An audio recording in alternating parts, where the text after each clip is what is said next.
Socio-economic impact assessment is a well-established process. It started in the 70s when the US regulators started asking for socio-economic considerations for impact assessment for infrastructure and other projects. It's an extension of environmental impact assessment.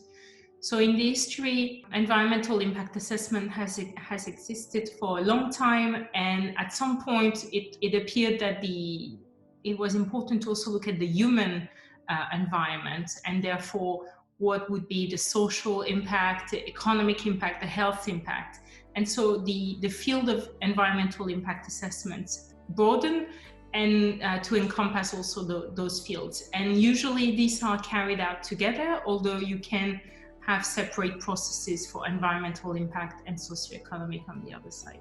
The advantage also of a socioeconomic impact assessment versus an environmental impact assessment is that because it might not be something strictly regulated, every company or every institution undertaking a socioeconomic impact assessment can decide how broad they want to do it, how big the project footprint is going to be looked at. So it's only a very small set of community or it's a very small set of issues, or they want to cast their assessment very large. So it does offer more flexibility and more opportunity. This process can also be used to tackle the growing question at the Convention of Biological Diversity about how to integrate socioeconomic consideration into the decision-making about living modified organisms. This process can be a requirement, legally speaking, for some countries. It can also be a requirement from development banks that might be funding the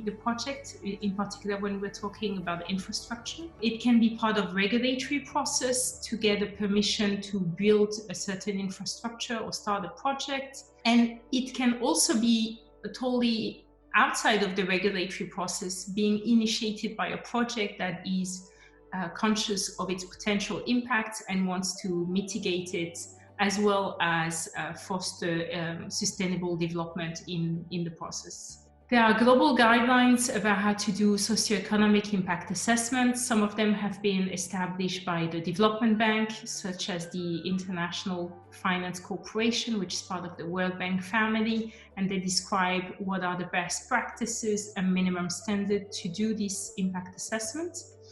In addition to this, the International Association for Impact Assessment has its own best practices where they advise about how to do it, and in particular for specific types of projects. And they also have an annual meeting where they review the practice and look at how to improve the processes. The process starts with a screening. A screening is a very rapid process where one identifies if something is so complex or can generate unintended consequences, and therefore an impact assessment is needed or not. The second step is the scoping, and this is one of the most important aspects, because the scoping allows you to identify very much the social, the economical, the health, eventually the human rights issues that have a potential to be of concern, to generate something that you want to manage and to monitor in a proactive way. Again, there is no right and wrong. Impact assessment is a participatory process, but this allows you to define how far you want to go in the consultations. And it does give you, you have to identify the timeline, how far you want to go in assessing the impact. Do you want to assess the impact of something for the next 5 years or for a much longer term? Do you want to look at the consequences for the future generations? So the scoping is very much where you define the terms of reference for your socioeconomic impact assessment. Then you have the impact assessment phase itself, the assessment, and then you produce a report where you can share with others. It's a tangible document. The stakeholder consultation is another step. It does happen throughout the impact assessment process, so you can consult your stakeholders all across the time, and this is to make sure that whenever the process evolves, the stakeholders, so all the groups that have a stake in your activities, are consulted and their consent are taken in consideration.